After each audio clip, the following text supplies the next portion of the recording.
Hi, and welcome to another video brought to you by turbocamaro.ca. Today we're going to be talking about the exhaust system in this custom engine.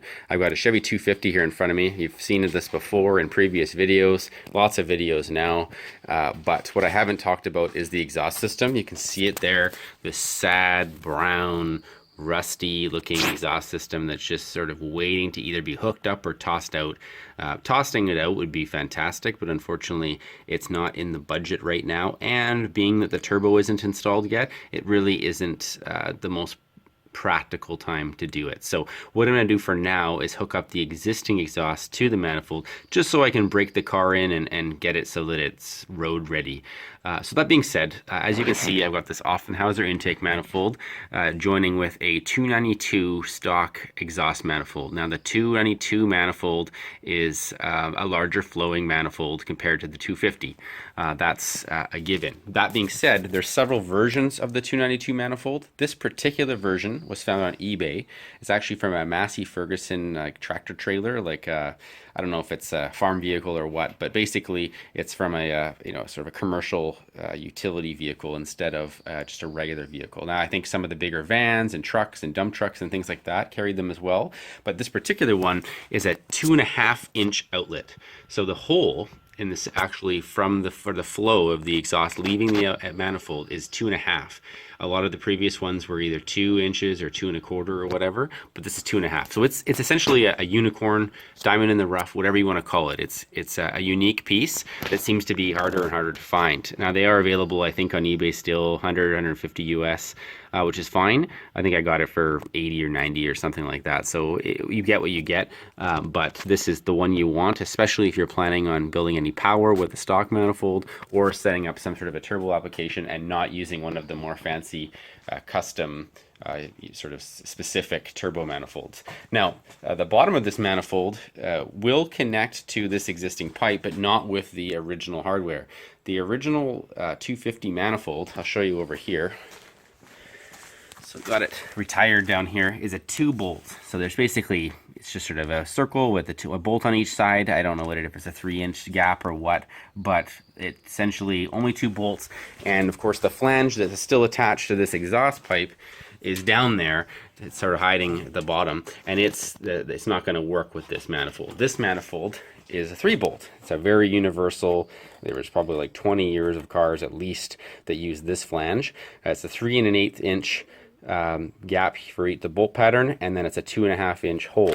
Donut gasket, same idea, 2.5 sits right in there, and that's that. Now this manifold, when I bought it, didn't come with studs, so I had to go buy, these are 3/8 inch coarse thread studs, and then there's just the same thing but fine thread on the other side, and those should just screw right into the manifold. Now I don't have the ability to modify this exhaust pipe to hold that flange. I need a flaring machine or whatever, and the exiting angle of the exhaust is actually slightly different on this manifold than it was on the 250, which is unfortunate because, as you can see, the pipe doesn't line up. Now I've disconnected the hangers and tried shimming it around, but the pipe just literally is coming up at the wrong angle. It's not a lot, but I don't have the ability to bend it. I suppose if I took it off the car and I monkeyed around with it and then I put it back on the car, I might be able to do it, but honestly I don't have the time or energy to mess around with that, and I really just want it to be done. I need to do some valve lash stuff, and I can't hear a damn thing with how loud the engine is and how smoky it is. It's not, overly smoky for a car, but it's just when you're right in front of it here, it's smoky enough. So either way, we're going to go ahead and attach the studs to the manifold and get this as ready as we can for the exhaust shop, and then it'll be cruising to the exhaust shop with so there I've just installed the 3 studs. You can see them going up through the manifold there. The coarse end of course went through the actual manifold, and then the fine end's on the bottom. Just the 3 bolts just sitting there for now. I lined up the exhaust pipe the best I could so that when I'm driving it'll be a minimal amount of smoke going actually in the engine bay as possible, but honestly it's just that pipe needs to be tilted way more towards the block and needs to be coming from more of a right up from the ground as opposed to on an angle like that. So we'll see how they do. So this is what it looks like now that the exhaust shop has got their hands on it. You can see here it looks kind of shoddy. They put a bunch of washers in there in order to create more space.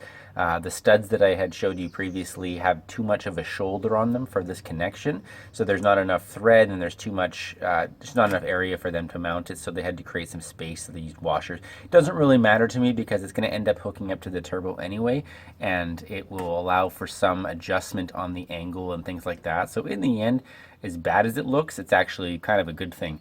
That being said, while we're here, I want to show you this. They just put a new pipe in all the way down, and it goes from 2.5, I think, to the 2.25 or whatever it is, or 2-inch pipe that the stock exhaust was. You can see down there I've got the sensor. It's the wideband sensor for the AEM Wideband UEGO gauge.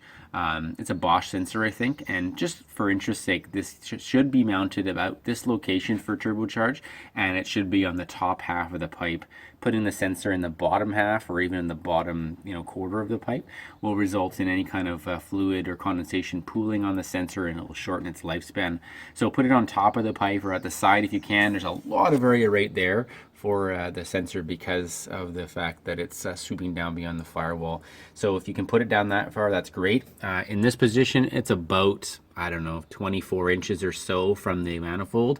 And then if you were to do it with a non-turbocharged, it should probably be about 10 or 12 inches, and turbocharged should be about 36 inches. So where it is right there should be about 36 or so inches from the turbo once it's installed. So it was kind of a plan ahead thing, and overall it was very easy to connect through the firewall down there. So that's pretty much it for the exhaust. Eventually I'll be switching the whole exhaust to either 2.5 or maybe even to make a full 3. The exit on the turbo is 3, so I'm inclined to make the whole exhaust 3 inches eventually, but for now this 2.5 pipe will be fine just to get everything going.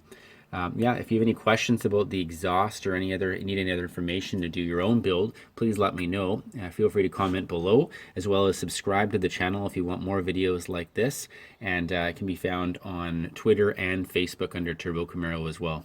Thank you for watching.